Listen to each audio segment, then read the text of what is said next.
شروع اللہ کا نام لے کر جو بڑا مہربان نہایت رحم والا ہے۔ قسم ہے سورج کی اور اس کی پھیلی ہوئی دھوپ کی، اور چاند کی جب وہ سورج کے پیچھے پیچھے آئے، اور دن کی جب وہ سورج کا جلوہ دکھا دے، اور رات کی جب وہ اس پر چھا کر اسے چھپا لے۔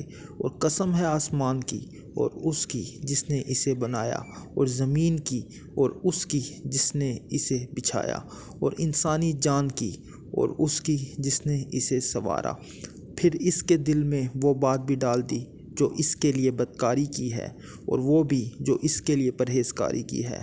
فلاح اسے ملے گی جو اس نفس کو پاکیزہ بنائے گا، اور نامراد وہ ہوگا جو اس کو دھسا دے گا۔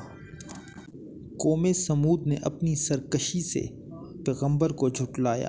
جب ان کا سب سے سنگ دل شخص اٹھ کھڑا ہوا تو اللہ کے پیغمبر نے ان سے کہا کہ خبردار، اللہ کی اونٹنی کا اور اس کے پانی پینے کا پورا خیال رکھنا۔ پھر بھی انہوں نے پیغمبر کو جھٹلایا اور اس اونٹنی کو مار ڈالا۔ نتیجہ یہ کہ ان کے پروردگار نے ان کے گناہ کی وجہ سے ان کی اینٹ سے اینٹ بجا کر سب کو برابر کر دیا، اور اللہ کو اس کے کسی برے انجام کا کوئی خوف نہیں ہے۔